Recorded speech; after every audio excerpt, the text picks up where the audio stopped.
আসসালামু আলাইকুম রহমতুল্লাহ। প্রিয় খামারি ভাইরা কেমন আছেন? আশা করি আল্লাহর রহমতে ভালো আছেন। আলহামদুলিল্লাহ আমি ভালো আছি। তো আজকে আমার গরুগুলোকে আমি ইনজেকশন করাবো। আমি নিয়েছি হলো অ্যামাইনোভেট প্লাস, সবাই চেনেন। আর নিয়ে হলো বসভেট। আমি নিয়েছি হচ্ছে বসভেট বিটা ফসফেন গ্রুপের যে ওষুধটা, এটা আপনারা অনেকে ক্যারাফস দেন। আমি এর আগে এসল দিয়েছি, এবার আমি বসভেট নিয়েছি। এটা হচ্ছে আপনার ব্রিজ ফার্মাসিউটিক্যাল লিমিটেড। ইনি এরা এই কোম্পানির। তো এটা আমি কখন ব্যবহার করিনি, এবার প্রথম ব্যবহার করতেছি। তবে আপনারা এসল ক্যাটাফর্স এগুলো ব্যবহার করবেন। আমি কিন্তু এসল ব্যবহার করি, এবার ফার্স্ট এটা ব্যবহার করতেছি। আমি হাতে নিয়েছি অটো সিরিজ, মানে রেকর্ড সিরিজ বলা হয়, অনেকে অটো সিরিজ নামেও চেনে, কিন্তু এর মূল নাম হচ্ছে রেকর্ড সিরিজ। এই সিরিজ দিয়ে অনেকে ইনজেকশন করেন বা করেন না, অনেকে অনেক কথা বলেন, মন্তব্য করেন। তবে এক ভাই আমাকে প্রশ্ন করেছেন, ভাই আমি তো এটা ব্যবহার করি, কিন্তু এর ভিতরে যে হাওয়াটা থাকে, ওষুধ নেওয়ার পর হাওয়াটা থাকে, হাওয়াটা আমি বের করতে পারি না। তো ভাইকে বলেছি যে ভাই আপনি সমস্যা নাই, আমি যখন ইনজেকশনটা করাবো আপনাকে আমি দেখাবো কিভাবে আমি হাওয়া বের করি। তো ভাইকে আজকে, ভাইরাও শিখবে আপনিও শিখবেন। তো দেখেন আমি কিভাবে হাওয়াটা বের করি। মানে মেন উদ্দেশ্য হচ্ছে, বলছে ভাই আমি এটা দিয়ে ইনজেকশন করাইতে পারি, কিন্তু হাওয়াটা বের করতে পারি না। ভিতরে যে ওষুধটা যখন নেবো, আমি ওষুধটা নিচ্ছি, আমি ওষুধটা যে নেবো, নেওয়ার পর যে ভিতরে একটা হাওয়া থাকে, বাতাসটা, এই ভাই নাকি বাতাসটা বের করতে পারে না। এই যে ভিতরে যে হাওয়াটা আছে, এই হাওয়াটা বের করতে পারে না। এইভাবে ডাং দিবেন, ডাং দিলে হাওয়াটা আবার মিডল বরাবর চলে আসবে। এই যে দেখেন, চলে আসলে এই ডাং দিবেন, হাওয়াটা আপনার মাছ বরাবর নিতে হবে। ঠিক আছে, এই যে বাস, আমার হাওয়া শেষ, হাওয়া বের হয়ে গেল। হয়তো একটু সামান্য পরিমাণ মেডিসিন নষ্ট হয়েছে, তো আমাকে হাওয়াটাও বের করতে হবে, এই হচ্ছে কথা আর কি ভাই।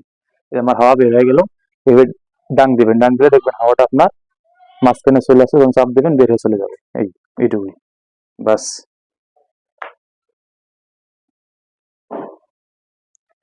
আপনার এইভাবে ধরবেন, বাস, দিয়ে দিলাম।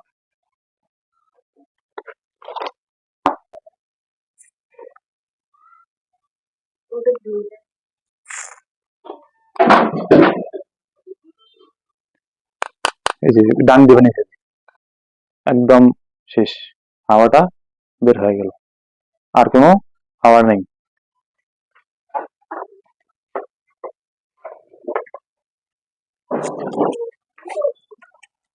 গরু খুব তেজি এটা,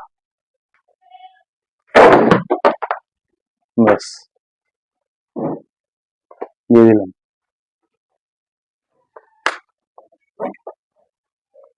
এই দেখেন ভাই, হাওয়া কিন্তু অনেক দূর, দেখেন ভালো করে, হাওয়া কিন্তু অনেক দূর আছে। আমি সম্পূর্ণ হাওয়াটাই বের করে নিব।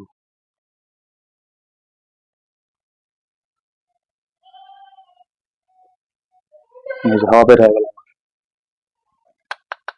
দেখেন আর একটু হাওয়া নেই।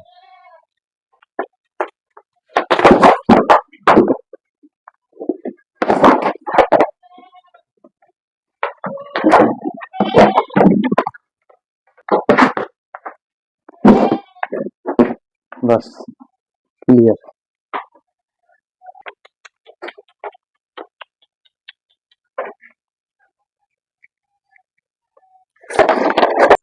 দিয়ে দিলাম দুইটাকে। আজকে ভিডিওটা এই পর্যন্তই। যে দেখলেন আমি আমার গরুকে রেকর্ড সুইচ দিয়ে কিভাবে ইনজেকশন গ্রহণ করাই, খুব সহজেই। এরকম এই গরুগুলো যে দুষ্টু, আপনি এদের গায়ে হাত দিতে পারবেন না, এত দুষ্টু, বুঝেন নাই? একটু গরুগুলো দেখাও, দেখাও, ওই দেখো। মানে কি বলবো আপনাদেরকে, এদেরকে আমি যে গোসল করাবো, গোসল করার সময় যে একটু হাত দিয়ে ডলে দেবো, সেটা আমি পারি না, মানে গায়ে হাত দিতে দেয় না। আর আপনি ইনজেকশন কেমনি করাবেন, এই আর কি। এই গরুগুলোকে আমি একাই ইনজেকশন করাইলাম, গুলো। তবে আজকের মেন ভিডিও টপিক ছিল যে, আপনার এক ভাই আমাকে প্রশ্ন করেছে, ভাই আমি আপনার ভিডিও দেখতেছি, ইনজেকশন করাইতে পারি, কিন্তু আপনার এখানকার যে ভিতরে হাওয়াটা থাকে, বাতাসটা থাকে, এটা বের করতে পারি না। তো আজকে আপনাকে দেখাইলাম ভাই, আপনারাও শিখে রাখেন কিভাবে হাওয়াটা বের করবেন। এখানে বাড়ি মারবেন, দেখবেন হাওয়াটা মাছ বরাবর চলে যাবে, তখন একটু চাপ দেবেন, বের হয়ে যাবে, ব্যাস এইটুকু। আসসালামু আলাইকুম রহমতুল্লাহ।